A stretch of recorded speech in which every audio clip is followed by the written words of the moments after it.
a little. So now we have the oval shape of the abdominal muscles. I'm just going to round out the forms now, defining the individual muscles within the abdominal muscle. I think I selected the wrong one there. Let me pull that back out. Yeah, it's the one above it. Okay. Always refer to your side view and front view. All right. Let me select these points and round them out by pulling them out a bit. Alright, now I'm going to select the individual abdominal muscles, 1, 2, 3, 4, 5, extrude those out, scale it from their center, not the center of the mesh.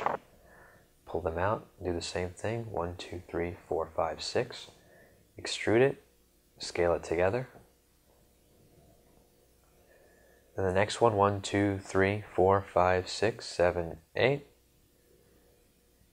scale that out from the center, move it forward a little. And now you're going to go through and round out the forms. You don't want to leave the geometry the way it is, otherwise when you smooth it, it's going to look very boxy. Always round out the forms whenever you add geometry. Okay, try to follow your reference images when you're doing this. Okay, we've got that. Round out the forms towards the back, shaping the abdominal muscles. Okay. Let's go into the front view here and look at I have the front image plane in there again. I want to line up the rib cage and the abdominal muscles and see if they all line up. They line up pretty well here. Just making sure. Let's quickly add another line. I think we need to define the rib cage a little better. Pull that geometry down, round it out. Okay. Now let's go to the back. We need to define the geometry back there a little bit. Let me move these points up and around a little. Alright. Okay, let's take a look here. Alright, let me move these points out. I'm going to spread these out a little bit because I'm going to be extruding some more geometry out soon.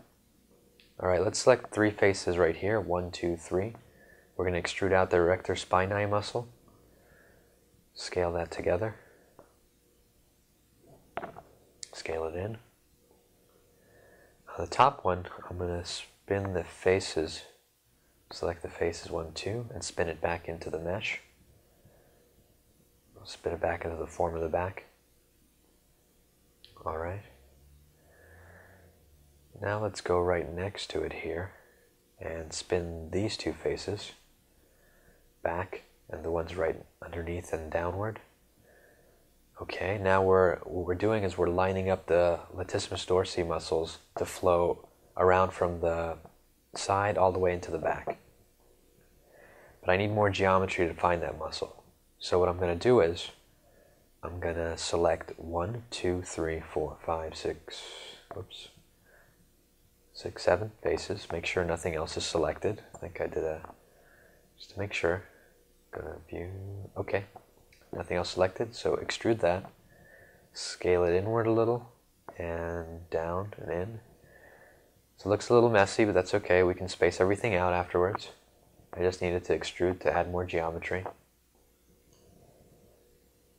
Alright, just move around points now.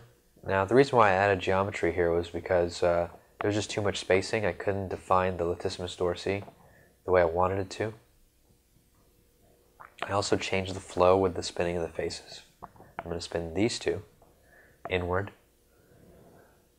Alright, now round out the forms a little bit. Always look at your reference. Let's spin that one inward and move around the points. Okay, those points are too far inward. Let's select them all and pull them out. Alright. Let's select these 3 faces where the scapulary is, extrude them out. We're going to focus on the other muscles that are attached to the scapula a little later. For now, that's all we're going to do. Alright, let's move on to the next part right now. Let's go zoom in. Let's do the glutes next. Alright, 1, 2, 3, 4, 5, 6, 7, 8, 9, 10, 11, 12, 13, 14 polygons, I think. But the ones you see on screen, if you have to rewind, go ahead. So extrude those, scale it from their center, not the center of the mesh. Push it down, scale it out a little, and pull it out. I just wanted a little more geometry in the glute area, shape out the roundness of the form. Okay. I'm going to spin the two faces right here at the top and center. I want to shape the sacrum from these faces. Let's delete that edge that left from the spin. Hold on. Delete those two edges. If you delete one, it'll delete both that are sharing. Okay, space it out there. Alright. Bring those points up. Now let's make sure everything is rounded inward. Right? Alright, now let's go back to the sacrum. Spin those two faces, round all the way. Okay, spin it that way, down from this erector spinae. That didn't work. I don't really like that. I'm going to spin that back to the way it was. I think I want to spin these two faces. Whoops. Let me try that again. Alright, make sure nothing else is selected. Extrude these out to define the sacrum a little better. Scale it from the center of the mesh inward, and now those two faces spin. Now those two faces. So we have the erector spinae flowing back into the glutes and the sacrum. So it looks a little more organic than just the extrudes by themselves would without the spinning of the faces. Alright, move around some points there. We're almost done with the torso area for now. Move around these points, look a little blocky. Remember, whenever you add geometry, round it out, and I didn't do that a little earlier when I first extruded for the glutes. Okay, round out these shapes. I think we need to spin a few faces here. Let me pull that out on the sides. Let me spin these two